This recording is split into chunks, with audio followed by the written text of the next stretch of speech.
Classic Greek inventions. The ancient Greeks invented a lot of things, from democracy to the Olympic Games. They had philosophers, they made the best dramas, and their mythology still lives on today. But they were also ahead of their time, technologically speaking. The Greeks invented all kinds of amazing things, even something as simple as the odometer. That thing in your car that tells you how far you've driven was made thousands of years ago by a Greek inventor for the purpose of measuring roads as they were getting built. The Romans also used the original odometer, which was a massive wheel set up on a kind of wagon that could be towed down the road to see how long it was. But the amazingly advanced inventions of the Greeks go way beyond that. Before the Greeks, people used sundials to see what time it was. The Greeks decided to incorporate water clocks instead, to tell the time in an even more precise way. They created the clepsydra, a mechanical clock that could tell how many minutes and hours had passed. As water slowly flowed through the contraption, gears rotated and an indicator slowly rose to indicate how much time had passed. It was insanely effective and worked a lot like a stopwatch.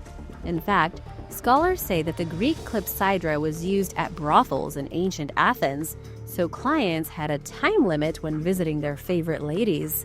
It was also used in courtrooms, and later the Hellenistic physician Herophilos used it to measure the heart rate of his patients. The watchtowers of Argon Gorge.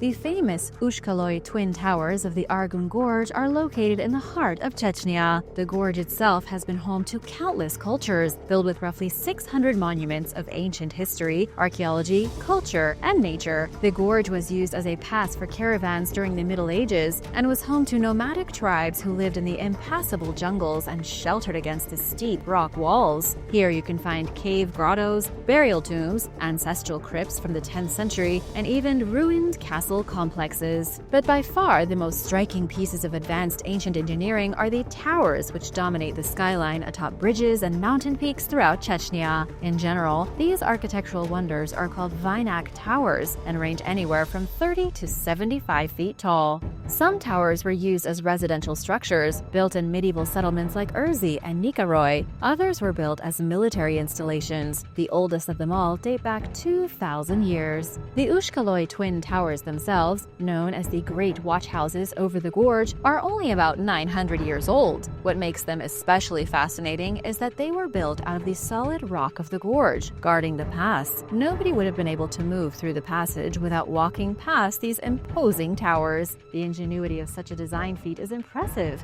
and even more impressive that the towers haven't yet crumbled. The Vimana flying machine. The Vimana is a legendary flying machine that appeared in ancient Indian texts over 2,000 years ago. There isn't one place in particular where the Vimana is mentioned, but rather in multiple Sanskrit manuscripts, texts, and old pictures. Images of these flying machines can be found everywhere in old Hindu paintings, drawings, and temple carvings. They are mentioned in all of the most important Hindu epics, referred to as flying chariots driven by the gods. In some images, the Vimana is a massive floating palace, and in other images, it's a flying chariot being pulled by magical horses. The one thing all the depictions of the Vimana have in common is that it flies.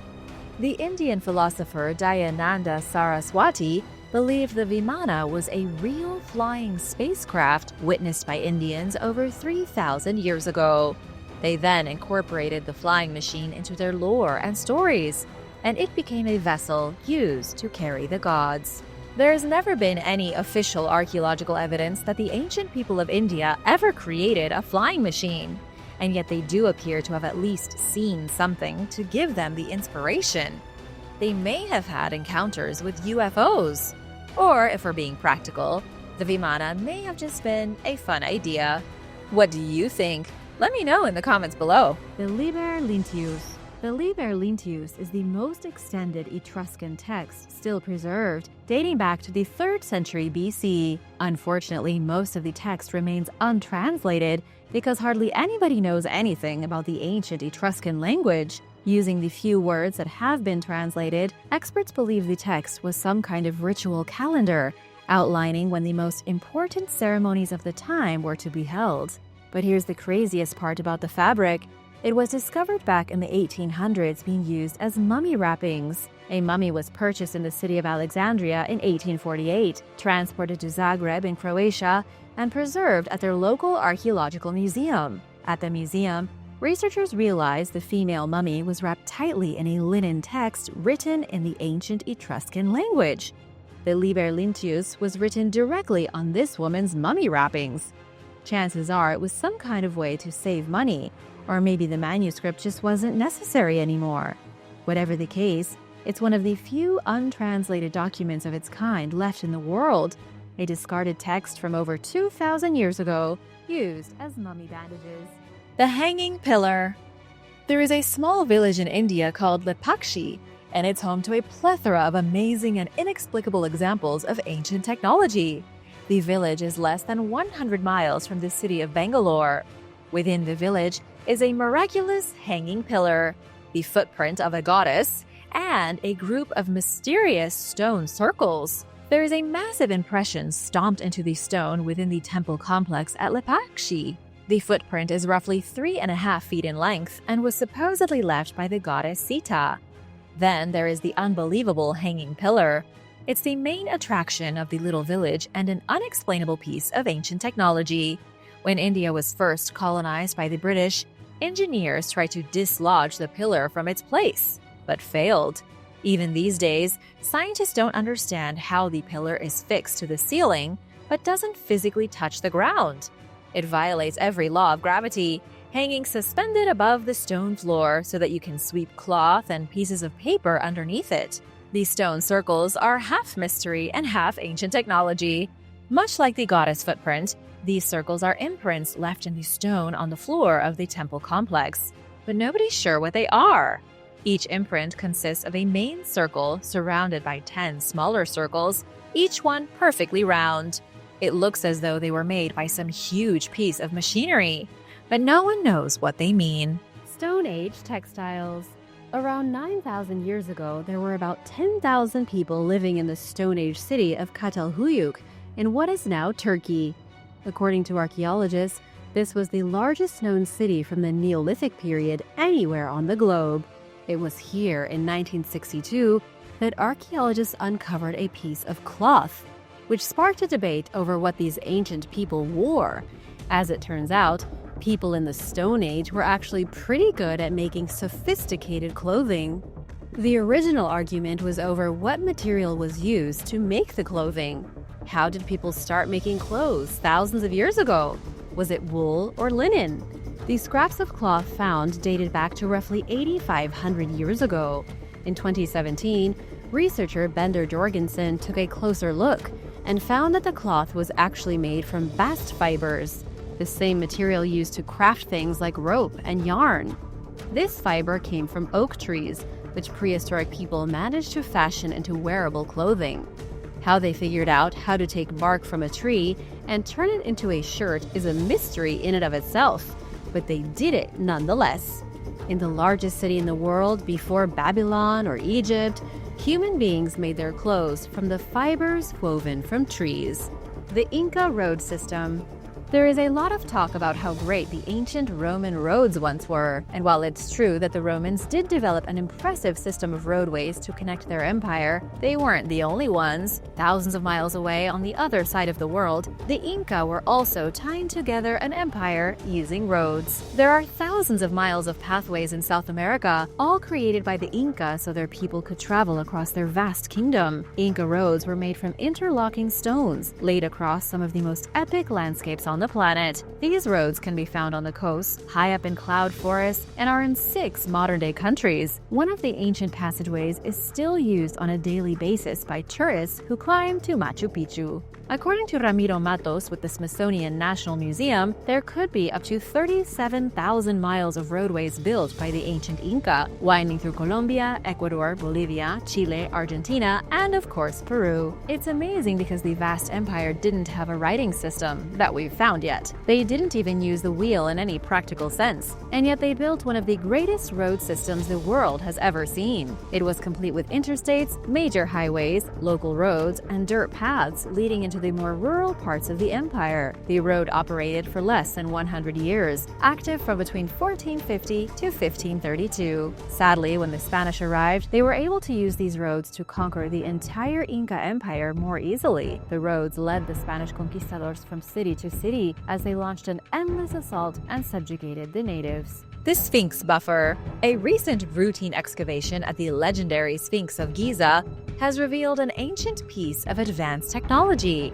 According to the Supreme Council of Antiquities, researchers discovered the remains of an old wall that had been built to protect the Sphinx from erosion caused by blowing desert sands. Archaeologists came across two segments of the mud wall, each one standing just about 3 feet tall.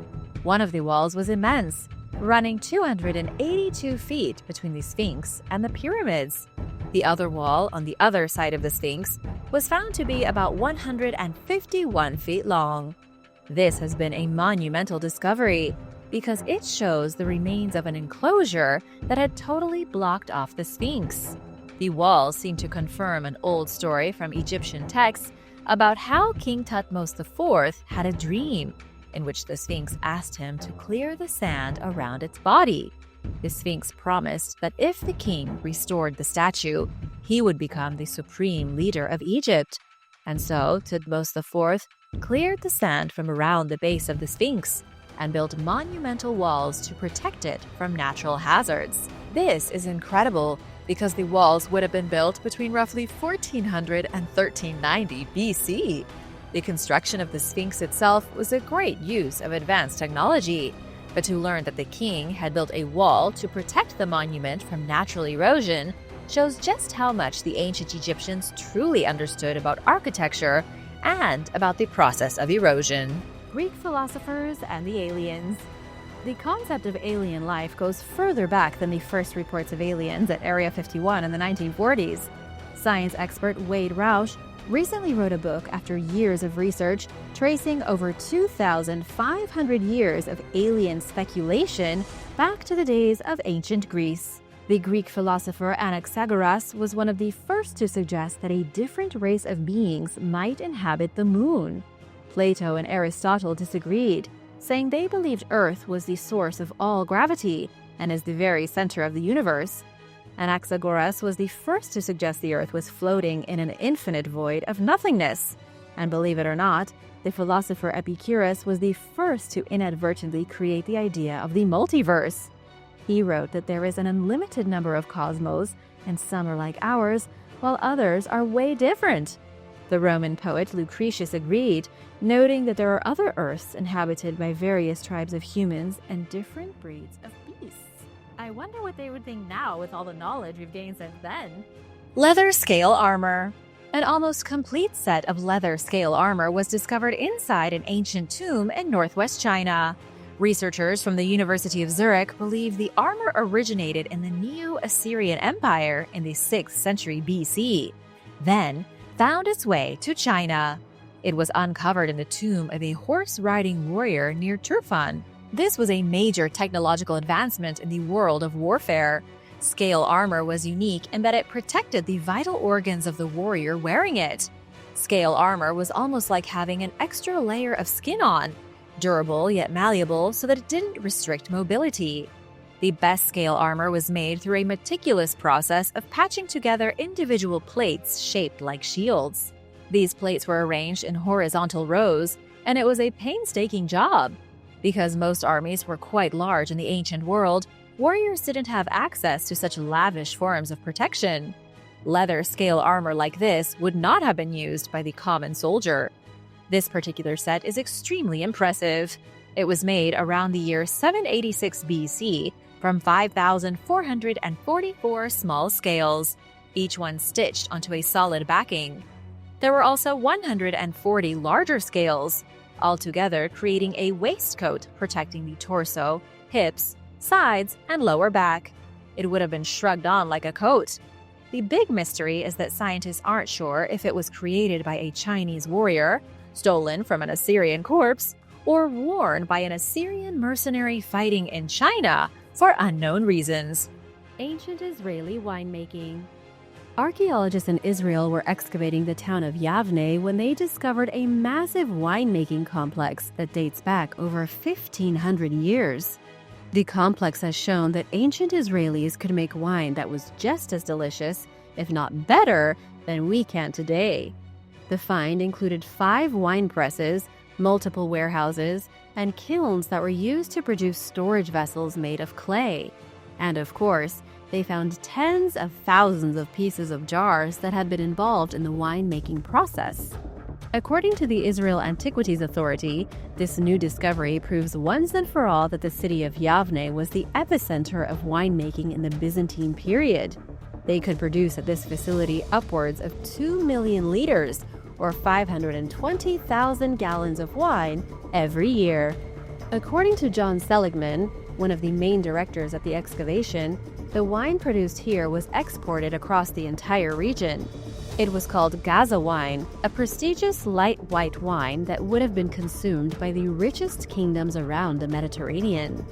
Egyptian rulers and Greek philosophers would have all enjoyed this wine, as well as people living throughout Italy at the time.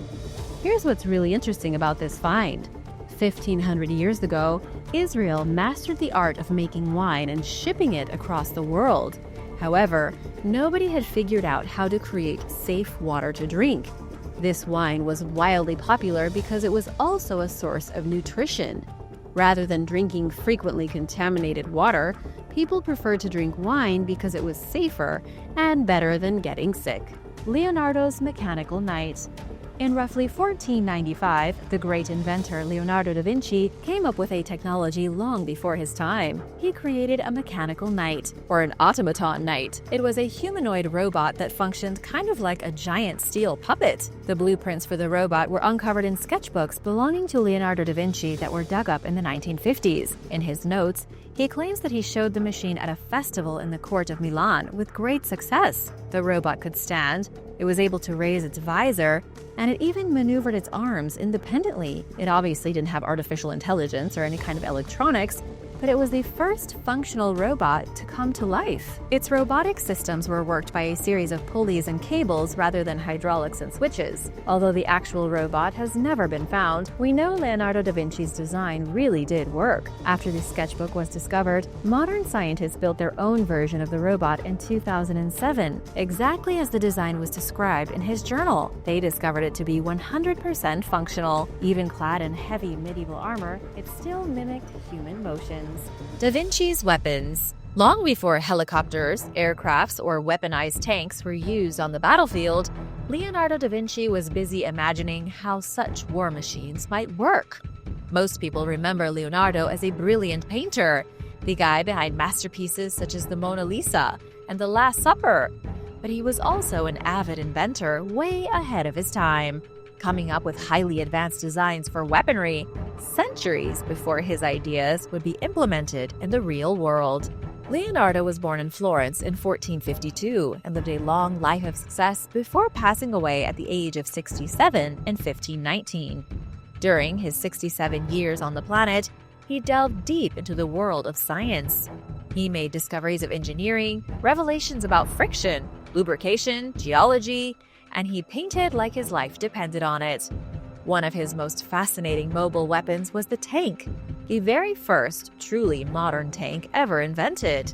It looked almost like a UFO. The tank consisted of a heavy base with 4 wheels, a ring of heavy cannons mounted in the middle, and an angled circular dish for protection. It was like a UFO on wheels, with 32 cannons able to shoot in every direction. Whoever manned the tank would be invincible inside the metal shielding and able to drive straight into enemy lines while blasting their cannons. The tank never saw mass production, as it wasn't seen as something feasible in the 15th century. It was just too far ahead of its time. So too was one of Leonardo's other inventions, the first driverless vehicle. He created a wind-up tricycle propelled by springs. The driverless vehicle would propel itself in any given direction thanks to its genius gear system. It could be used as a weapon by filling it with gunpowder and sending it driving into a group of enemies. But just like the armored tank, it too never saw any use in the real world. Persian wind catchers. We can't talk about ancient technology without mentioning the air conditioners of Persia. According to the experts, people who lived in Persia over 2,000 years ago were better at staying cool in the hotter months than most of us are today. And that's saying something, considering we have real air conditioning in our homes. At least 87% of U.S. homes have air conditioners, accounting for roughly 12% of residential energy use. But before we started pumping cold air into our houses, the Persians were designing their houses with hot summers in mind. Extreme heat and scorching temperatures had them developing wind catchers, or badgear in ancient Persian. A wind catcher was a tower structure extending from the roof of a building. It looked a lot like a chimney, but was used for harnessing cool winds and redirecting them inside the home. So imagine if your house had a giant scoop sticking out of it, sucking in cold air and naturally cooling off your place in the summer months. It's ingenious, yet not exactly a design most people are interested in. Plus, it wouldn't work very well for large apartment buildings with many rooms. But for single-family homes, wind catchers could be the natural solution to hot summer days, energy-free, and it was the Persians who figured it out thousands of years ago. Would you want one of these in your house? The Roman Road. A Roman road from 2,000 years ago was recently discovered in England, in a small town in Worcestershire. Archaeologists say there is nothing else like it except for Pompeii and the city of Rome itself. Workmen digging in a field near an abandoned Roman settlement were the ones who came across its remains. The road is about 9 feet wide, made from large stones laid in the traditional Roman fashion to create a flat, drivable avenue. Local archaeologist Aidan Smith believes it's definitely a Roman road from the 1st century AD, which will make it the only one of its kind ever found in Britain. But 2,000 years ago, this road was only one piece of a much larger network connecting various Roman cities and towns. The technology was so advanced that the road remained hidden under several feet of dirt for thousands of years, and is still almost in perfect condition. These stones were placed with expert precision, made specifically for wagons and convoys. People would have been able to walk these roads and feel relatively safe while journeying from one destination to the next. This was a major upgrade from having to travel along dirt paths through the woods and potentially be robbed. The old adage, every road leads to Rome, is because the Romans really did create the first superhighways. Their roads across Europe connected the continent in a way that had never been done before, allowing for easy travel and increased trade. But it's the durability of the roads that really speaks to their technological prowess. Most modern roads crack and break within a few years, but Roman roads last for centuries with barely any damage. Ancient Egypt and their godly statues. Sekhmet is one of the most common Egyptian deities that can be seen today in examples of stonework found in museums all over the world. While a lot of people obsess over how great the Egyptians were at building pyramids and temples and tombs, they were also great sculptors. They were so good at creating statues that many of them are still in perfect condition thousands of years later. There is no better example of this than the thousands of surviving statues of Sekhmet. Sekhmet was a lion-headed goddess, her name translating roughly to "she who is powerful." She was the goddess of the desert sun, of war, of chaos, and even of healing. Egyptian myth says she was created from the fire of the god Ra's eye at the exact instant that he looked at the earth. He created her as a weapon to destroy humans when he saw how disobedient they were, not living in accordance with his laws. While she was a fearsome deity to behold, she was also quite photogenic. In ancient Greece, photogenic meant being interesting for sculptors to work into their art. Sekhmet was described as being terrifying, a woman with the head of a lion. Archaeologists have found thousands of amulets with her depiction on them, usually sitting on a throne and holding a scepter. But the most famous images of Sekhmet are from a collection of life-size statues carved during the 18th dynasty. This was under the rule of the pharaoh Amenhotep III. What's truly amazing is that the pharaoh commissioned somewhere around 730 statues of Sekhmet during his short reign, and most of them have survived. Considering he ruled from between 1386 to 1349 BC, 4,000 years ago, that's pretty impressive statue making on the part of the Egyptians. The Pyramids of Palau. The Pyramids of Palau are some of the most highly advanced pieces of engineering from the ancient world. Recently, archaeologists conducted studies of these pyramids located on the island nation of Palau. They uncovered both the construction methods and how much work it took to build them. There was a large team of researchers involved, with everything from soil scientists to ordinary archaeologists. They concluded that the ancient builders used volcanic rock and a huge quantity of ceramics to form the base of each pyramid. They then created the upper layers using a specific kind of soil. Unlike many pyramids across the world that were used as temples or tombs, these were used for horticulture. At the summits of the pyramids, food was grown to feed the island residents. This is a pretty exciting revelation. On this isolated island in Oceania, there was a culture of people who cared more about food and prosperity than burying their leaders in monumental wastes of resources. They built pyramids simply to grow food, although some were used as burial sites. At the tops of some of these pyramids, researchers have found bones. But for the most part, this was all agricultural.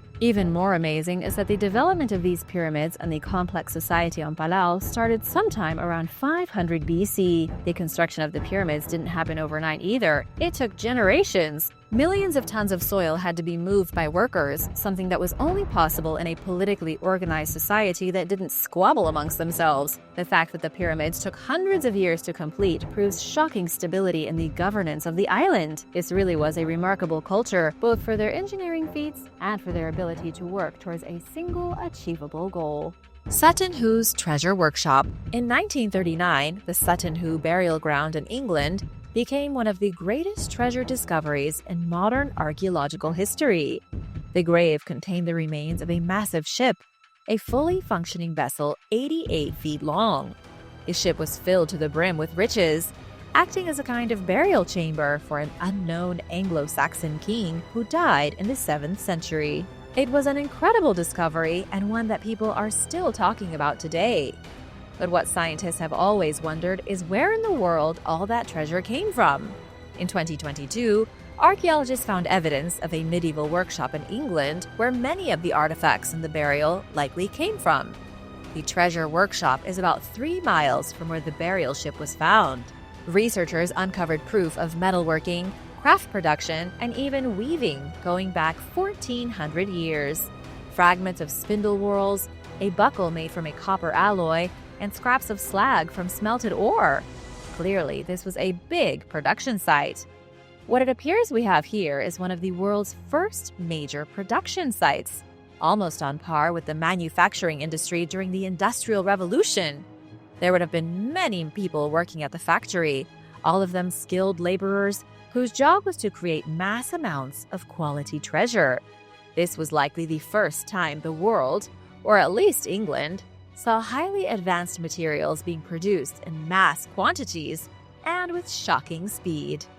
And now for number 6. But first, want to give a big shout out to Bubbles Activated and Dida M. Thanks so much for your support. If you are new here, welcome, and be sure to subscribe to join the Origins Explained family. Ancient Egyptian Temple in Tennessee. In 1934, the Tennessee Valley Authority was busy constructing a dam that would flood much of the Clinch River. One part of the area they were going to flood included an ancient Native American mound belonging to the Hopewell culture. Because of this, archaeologists were sent to quickly excavate the site. When they were there, they came upon the ruins of an ancient structure. This old structure was built from wood and stone and didn't look like anything found in any Native American sites in the entire country. It was completely different, leading archaeologists to speculate it was built by another group of people. British Egyptologist James Rendell Harris from the London Museum identified the structure as an Egyptian temple. He believed that Egyptians had crossed the ocean, established a settlement, and built the first temple in the New World. This would have been over 1,000 years before Christopher Columbus ever arrived. James published a brief article in 1935 explaining his theory, speculating in the report that Egyptian traders were mining copper in the Americas and bringing it back to the Mediterranean.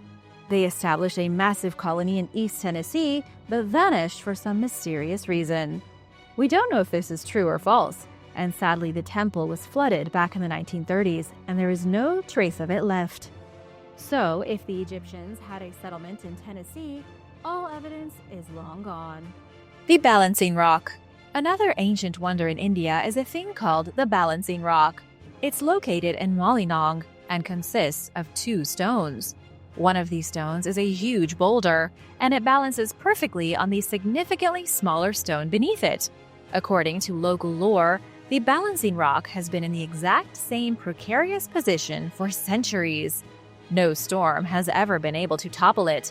The stone itself is surrounded by bamboo plantations, and there are even rumors of creepy rituals. 1,000 years ago, the Balancing Rock was the preferred place for human sacrifices to appease local deities. The practice only fell out of favor when Christianity was introduced to the region. Unfortunately, we still don't know what's happening with the Balancing Rock. Most scientists agree it's most likely just a natural formation and a complete coincidence. Others think it's an example of advanced ancient technology. The rock looks like it should fall over at any second, but it never does. What do you think? Let me know in the comments below. And now for number 6. But first, it's shout-out time. Big thank you to Chris Bodden and Candace Perry for supporting this channel. If you are new here, be sure to hit that subscribe button for more videos like these. Ancient India's plastic surgeons. Plastic surgery is not a new invention or a modern luxury. Plastic surgery actually came about sometime around 2,500 years ago in ancient India. Yes, ancient Indians were the first inventors of plastic surgery, a medical miracle far beyond their time.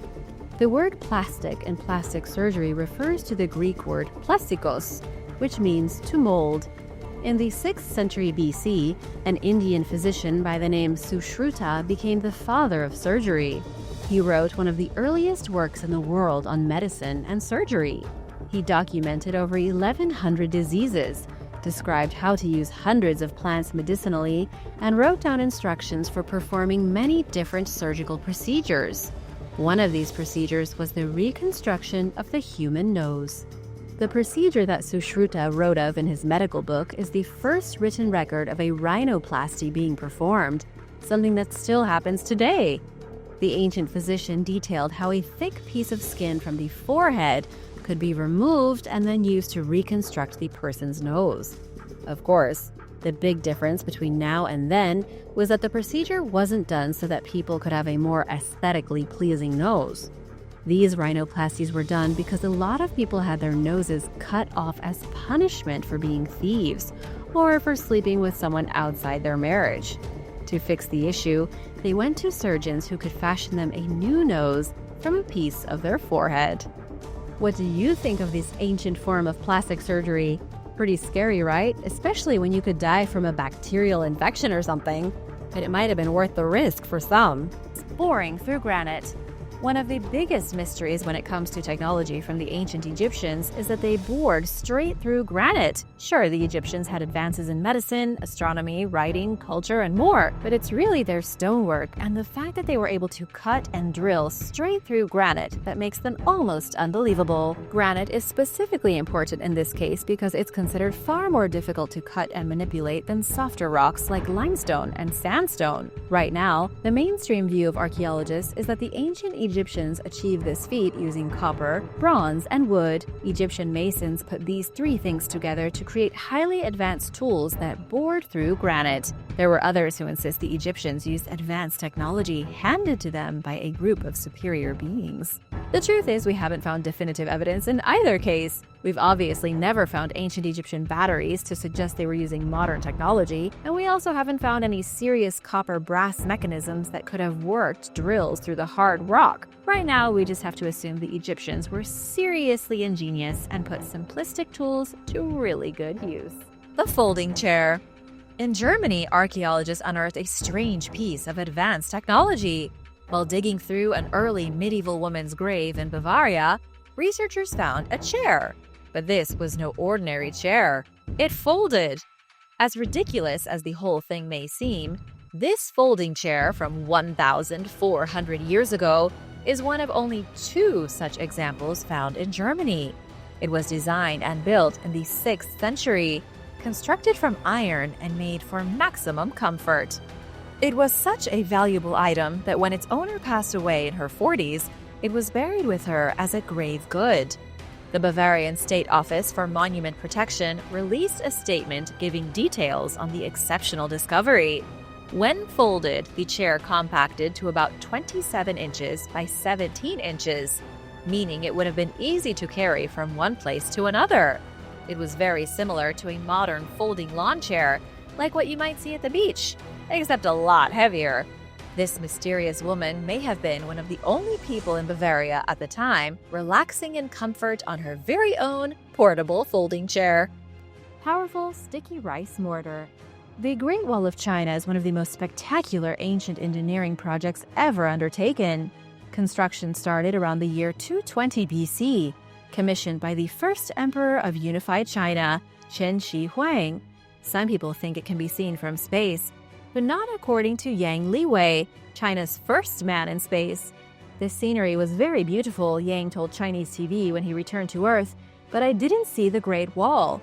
His comments were taken, in some quarters, as proof that the story about the Great Wall is nothing more than a myth. But one thing most people don't know is that the wall is held together by a secret ingredient. Scientists from the Zhejiang University in China looked at the makeup of the mortar used to build the Great Wall, only to discover something unexpected. This mortar was a unique blend of limestone, water, and sticky rice. The mixture was the first composite mortar ever made by humans to include an organic and inorganic material.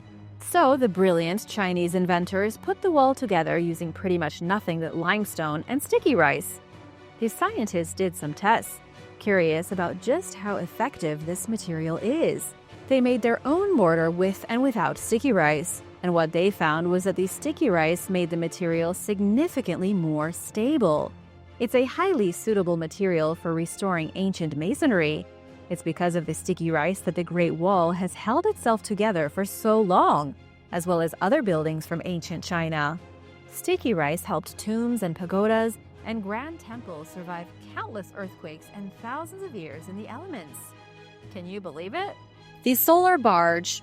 Around the year 2500 BC, a mysterious ship was sealed inside of a secret pit at the foot of the Great Pyramid of Giza. The ship was part of the extensive list of grave goods buried in and around the pyramid for Pharaoh Khufu to use in the afterlife. At 4,500 years old, the Khufu ship is one of the oldest sea vessels from the ancient world, hailed as a masterpiece of ancient woodcraft. It's 142 feet long, 19 feet wide in the middle, and is currently accepted as the oldest intact ship in the world. It was relocated to the Grand Egyptian Museum in 2021. It's in such perfect condition that if it were put into a body of water today, it would sail with no problem. It's still completely seaworthy. The exact function of the ship is still unknown. Archaeologists believe it was a solar barge, a kind of ritual vessel with a very specific purpose.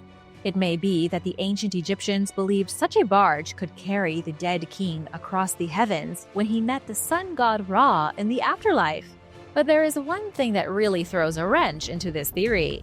The solar barge shows obvious wear and tear, suggesting it had been used a lot before it was buried at the foot of the pyramid.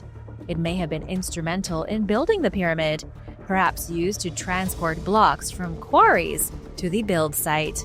The pre-humans. Scientists with NASA working out of the Goddard Institute for Space Studies, along with experts from the University of Rochester, recently published a paper. In this paper, they suggest that there may have once been a race of technologically advanced beings on Earth before humanity ever existed. Forget about the Romans or the Greeks having advanced technology. There could have been an entirely different species millions of years ago with the same technology we have today, or even better. Adam Frank, professor of physics and astronomy, says there is no real way to know for sure if we are indeed the first technological species to ever live on this planet. He goes on to explain that we have only had an industrial society for around 300 years, yet complex life has been around for 400 million. In fact, Frank says that if humans went extinct right now, just gone into nothing, another civilization could arise millions of years from today, and all traces of us would be gone. With this reasoning, he suggests some kind of technologically advanced humanoid creatures could have existed millions of years before today, but all trace of them is long gone. After all, it's difficult enough to find evidence of cultures that disappeared 500 years ago. If they had lived 500 million years ago, there is no way we would know about it. Persian refrigerators.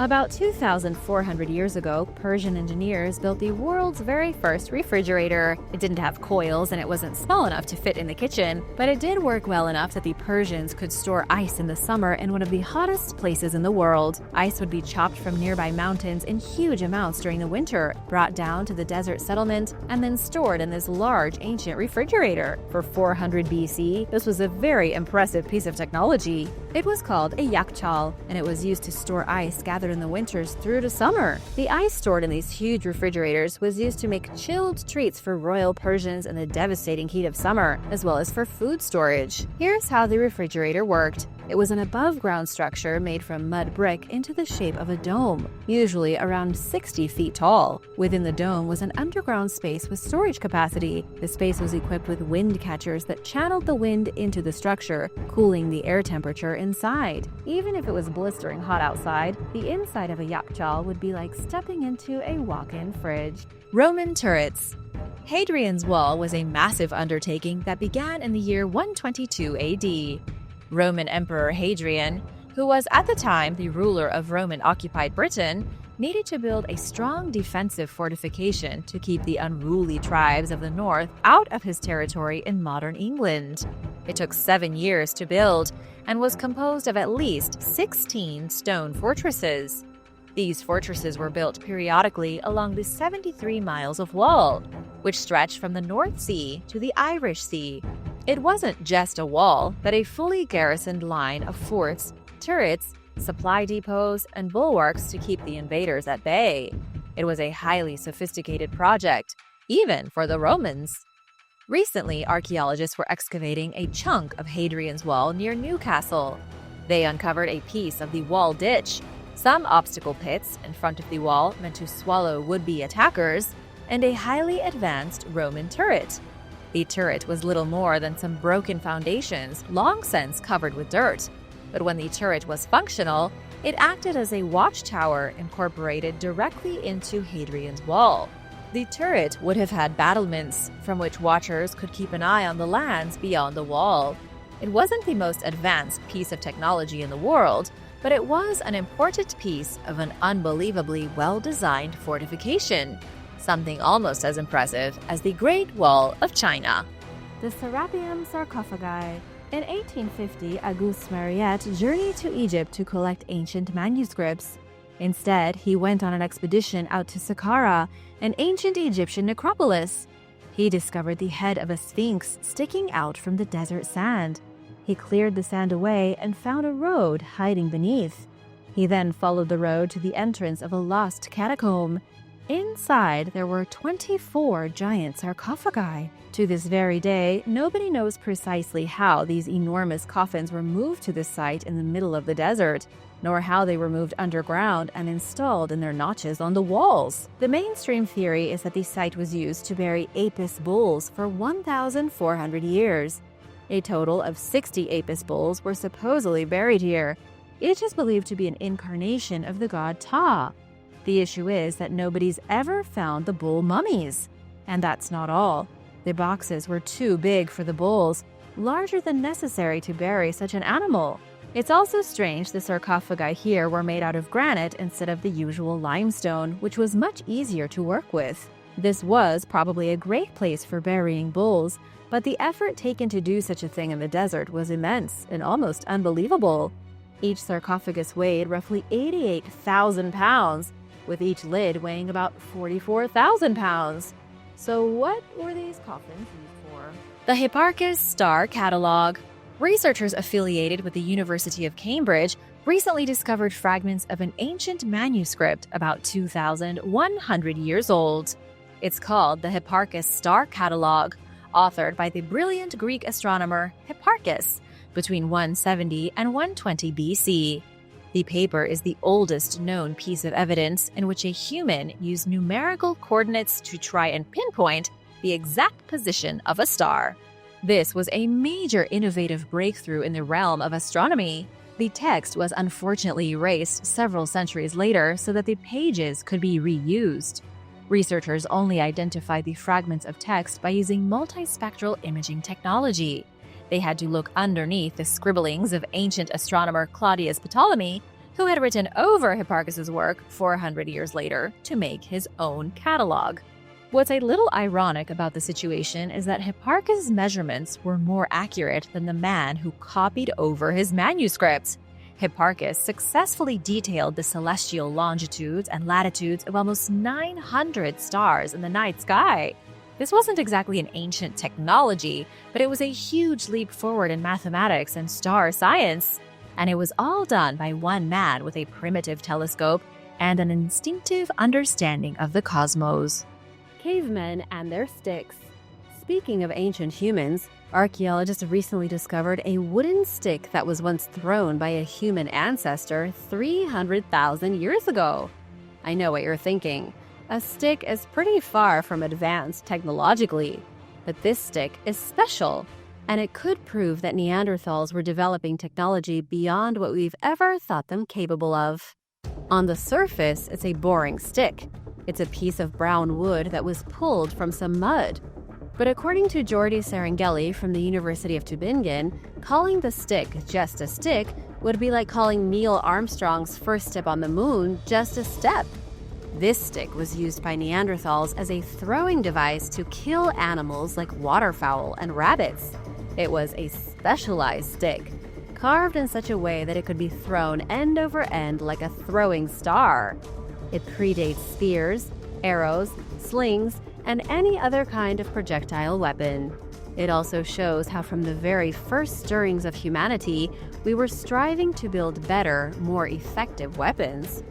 First, there was a stick to throw at a rabbit, then a rock and a sling, then an arrow, until ultimately the deadliest weapon of all, the nuclear bomb.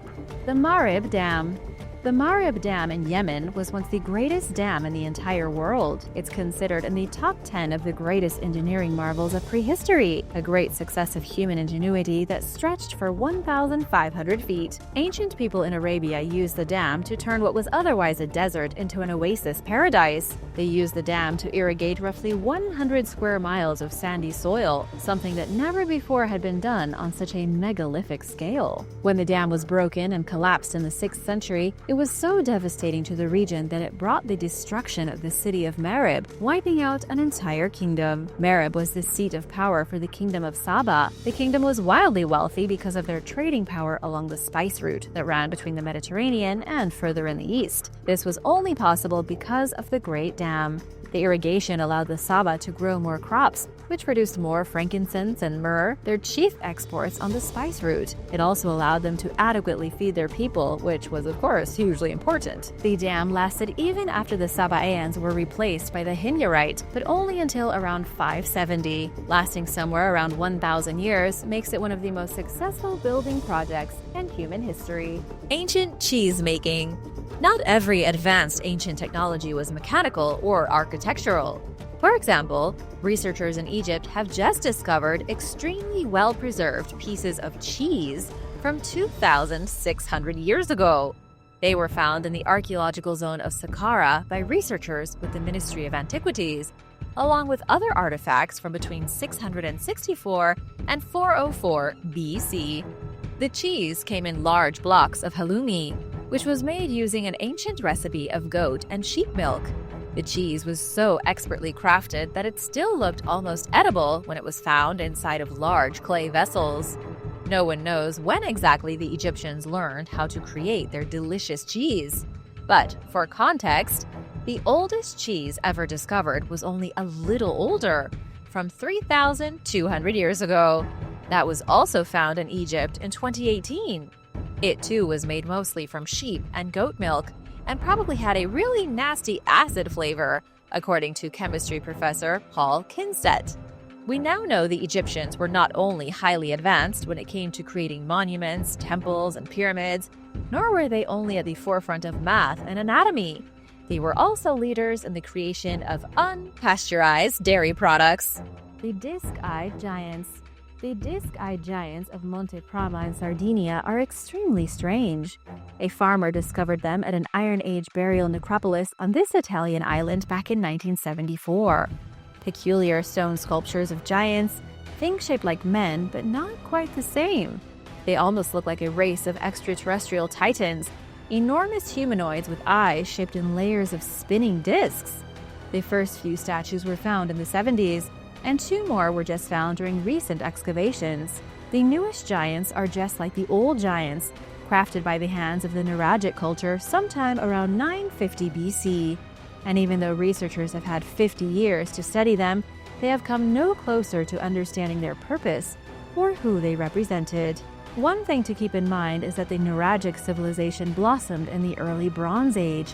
They built stone fortresses with great, imposing towers. This was way back in 1800 BC. These days, there are over 7,000 such stone fortresses left across the landscape of Sardinia, called nuraghe. It was from these great stone fortresses that the people defended their island nation until their eventual defeat in the 2nd century AD. These people were ancient, one of the first complex societies to crop up in the Mediterranean. And so, it's a little weird that they erected giant statues of what looked like aliens. Sure, they may have represented ordinary men, but it seems unlikely that they are so different from anything else found anywhere in Europe. Instead, the Nuragic were probably inspired by something else.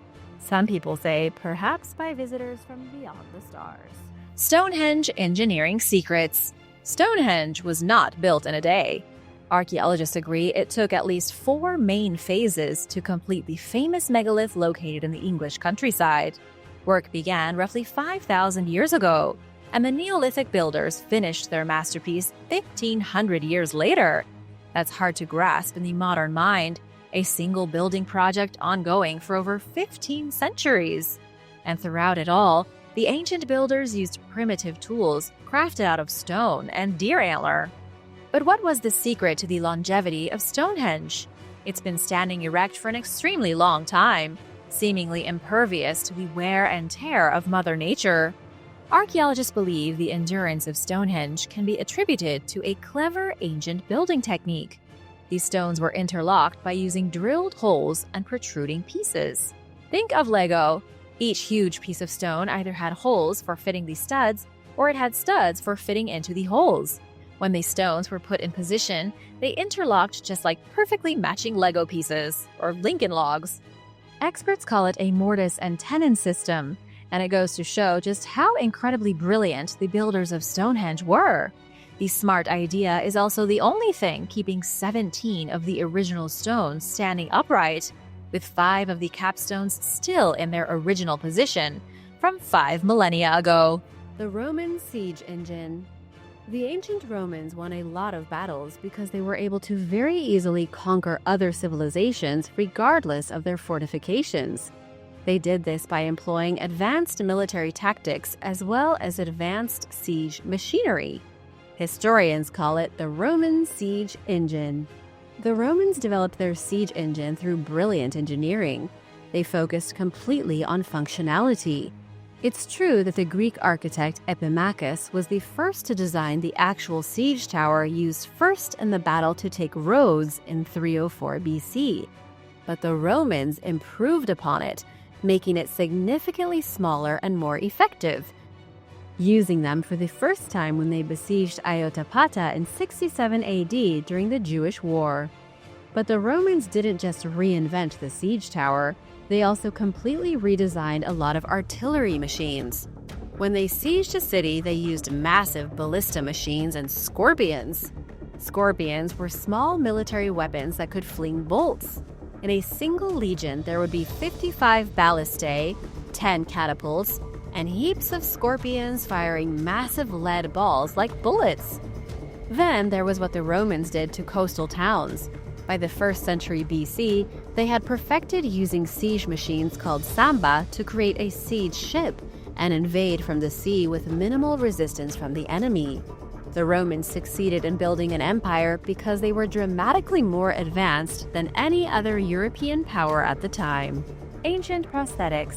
Prosthetics are by no means a new invention. This is actually an ancient technology that goes back at least 3,000 years. 2 decades ago, when archaeologists were excavating a burial chamber in an ancient Egyptian necropolis near Luxor, they came across an exquisitely made prosthetic of a big toe. It had been fitted to a woman who was the daughter of an important Egyptian priest. The artifact is now known as the Cairo toe, and it's the oldest prosthesis that's ever been found. In modern times, researchers used computer tomography and X-ray scans to get to the bottom of how the toe was made. They created a 3D mock-up of the device, identified which materials were used in its creation, and saw how it was crafted. They even learned that the toe had been refitted several times to perfectly match with the woman's foot. According to the press release from the University of Basel in Switzerland, the artisan who crafted the toe must have been really familiar with human physiognomy. The toe came complete with a robust belt strap to keep it in place. It was carved to have a natural look while still being comfortable. It also probably helped the woman in her everyday life. It's doubtful the toe was only for looks, but probably improved her balance and made walking a lot easier. Cloaca Maxima. In the 6th century BC, the Romans built what at the time may have been the greatest invention in the world. They created the most effective water drainage system Europe had ever seen. They called it the Cloaca Maxima, or the Greatest Sewer. It's one of the oldest monuments in Rome, although it's not quite as glamorous as places like the Pantheon or the Colosseum. It's little more than a glorified drainage pipe, and yet you have to respect the fact that it's been standing for 2,600 years. When it was first built, the Cloaca Maxima was intended to help carry stormwater from the city of Rome down to the river Tiber. Because Rome was built on marshlands, the rainy season often meant devastation and mosquitoes. To prevent rainwater from washing Rome away every year, the sewage system was implemented. It wasn't until about 300 years later that the massive open drain was covered and waste from public latrines and baths was pumped into the system. Later still, in the 1st century, after the Roman Republic had transformed into the Roman Empire, the sewer system underwent massive upgrades. The whole thing was cleaned and expanded, and the flow from 11 different aqueducts was added. 700 years after its initial construction, the sewage system was still going strong. The Greatest Sewer remained functional throughout the Byzantine period until at least the early 1500s. However, it was highly neglected with the fall of Western Rome. These days, nothing more than a small trickle of water flows through its tunnels. Ancient Egyptian makeup. Not only did the ancient Egyptians build the most incredible pyramids on the planet, tombs under the earth and great granite sarcophagi in the middle of the desert, but they also perfected makeup. A recent study from the journal Scientific Reports claims Egyptian makeup was far more complicated and diverse than anyone ever thought. The ancient Egyptians used kohl, a cosmetic worn traditionally since the earliest days of the Egyptian kings and queens.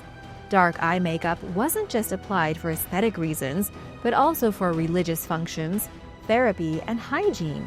Kohl was so popular that it was used all across the Middle East, North Africa, and South Asia. It was a kind of eyeliner that doubled as a mascara for the eyelashes. Researchers looked at 11 kohl containers kept at the Petrie Museum in London. What they found were traces of over 8 new minerals they hadn't known were in kohl, including new silicon-based materials. They also identified at least 6 new organic materials, things like animal fats and plant oils. This means that the ancient Egyptians were really at the top of the global game of science. They were master builders and could combine dozens of different organic and inorganic materials to create makeup. Roman surgery. In the year 79 AD, Mount Vesuvius erupted with all the fury of the gods. The Roman city of Pompeii was buried under multiple layers of ash, preserving the city in stone as its residents and buildings were frozen solid. The Roman city of Herculaneum suffered the same fate. When archaeologists excavated these two petrified cities centuries later, they found artifacts from ancient Rome preserved as if they had been made yesterday. Some of these artifacts were surgical instruments, highly advanced medical tools recovered from a structure in Pompeii known as the House of the Surgeon. The collection of surgical tools taken from the house is now considered the best surviving example of surgery equipment from the 1st century AD. What's really shocking is that medicinal practices in ancient Rome were highly advanced. Some of the tools they used didn't change until late in the 20th century. Specifically, surgical tools used in gynecological operations were almost identical to the tools doctors are still using today. Then there are other, more bizarre surgical instruments. The bone forceps were used for removing pieces of the human skull during cranial surgery. The portal probe case was taken by surgeons to do house calls. The probe case contained all the necessary pokers and probes used by doctors to make diagnoses. Roman surgeons used obstetrical hooks for raising blood vessels and small pieces of tissue. They used epilation forceps for the removal of hair, and they had scalpels, surgical scissors, dozens of different probes, and lots of other stuff. They were almost better equipped than a lot of modern doctors. Syria and Damascus steel. When the Crusaders entered the Middle East in the 11th century, they came face to face with warriors who wielded swords made from a very impressive metal. The metal was so thin that the swords could cut a single strand of hair. Yet they were still huge and imposing to the European warriors. No matter how many battles these swords were in, they remained incredibly sharp. It was as if they couldn't get dull even if you tried. Europeans eventually learned that the steel was coming from Damascus, the capital of Syria. And this is how the legend of Damascus steel was born. From what we know today, Damascus was able to create swords that were sharper and more effective than anyone else in the world because of special ingots. They acquired ingots of something called Wootz steel from Sri Lanka and India. Using these special steel ingots, as well as a secret production method, Damascus created the best swords in the world from between the 3rd century to the 17th century. All the way up until 1750, India continued to ship these steel ingots to the Middle East, but that was right around the time that swords became outdated and useless. Sword makers slowly went extinct since nobody wanted to buy them anymore. Before the year 1800, the knowledge of how to create Damascus steel weaponry was lost, and nobody has ever been able to replicate it since. The Barbegal Mill. There is an ancient ruin at the Roman site of Barbegal that was once a water mill, an amazing piece of technology that allowed the Romans to harness the power of water. It's located near the small French town of Arles and was likely employed by the Romans for industrial use in the 2nd century AD. There are also 2 ancient aqueducts nearby, which likely supplied the city with almost unlimited water. The mill was a huge complex built against the slope of a hill, complete with 16 water wheels. These water wheels utilized water coming in from the aqueducts to power a flour mill. It was an industrial-scale operation way before its time. In fact, the Barbegal Mill has been called the greatest concentration of mechanical power anywhere in the ancient world. What was the flour mill used for? For making bread, of course. This was the center of bread making in all of ancient Roman-occupied France. Experts have estimated about 4.5 tons of pure flour was made per day thanks to the advanced engineering of the mill. That was enough bread for up to 10,000 people a day, meaning the residents in this ancient Roman city had an abundance of bread. They had unlimited flour and water, 2 commodities most people could only dream of having a constant supply of 2,000 years ago. The oldest structure in the Americas. A new study has discovered the oldest human-made structure in the Americas. This thing is older than the Egyptian pyramids and is passed by thousands of students a day. It's located on the property of Louisiana State University's campus. At the northern end of the campus are 2 grassy mounds that look like nothing more than hills. The biggest is about 20 feet tall, and there are about 800 others like it found throughout Louisiana. These mounds were built by Native Americans a very long time ago. And while researchers knew they were old, it wasn't until this study that they realized just how old. The oldest of all the mounds is 11,000 years old. That's the oldest human-made structure in both North and South America, according to study author Brooks Elwood. Hiding underneath the grassy surface of the mound are layers of clay, dirt, and ash.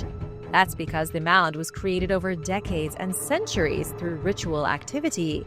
The local civilization in Louisiana built the mound by stacking up clay and burning plants. It was a primitive yet ingenious way of making artificial mini mountains. The weird part is that no one understands why. Scientists assume ritual activity, but they don't know what kind of rituals were going on. They also don't know why the two mounds at LSU are so different. One is 11,000 years old. The other is 7,500 years old. The first one was abandoned, and then the other one began to be built. But nobody has the faintest clue as to why. The Apocrypha. The Apocrypha isn't precisely an ancient technology, but it is an essential piece of one of the oldest books in the world. Not every piece of religious writing ever became canon.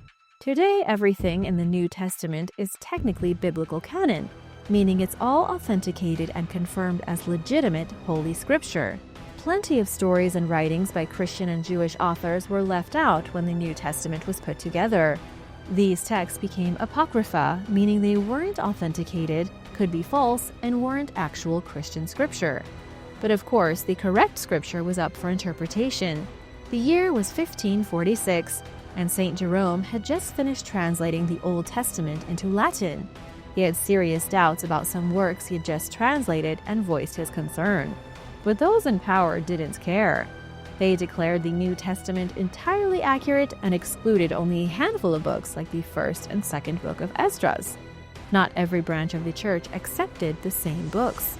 The Roman Catholics considered many of the writings to be non-accurate, and the Ethiopian church pretty much accepted everything. What happened in the end was that a lot of different versions of the Bible got made, with some stories being seen as nonsense by some and as scripture by others. And this went on over time, with more parts being cut and more parts being put in. So now we have many branches of what started as the same religion that changed dramatically based on which version of the book church leaders deemed accurate. The Stairway of Fountains. About 550 years ago, the great Inca city of Machu Picchu looked a lot different than it does today.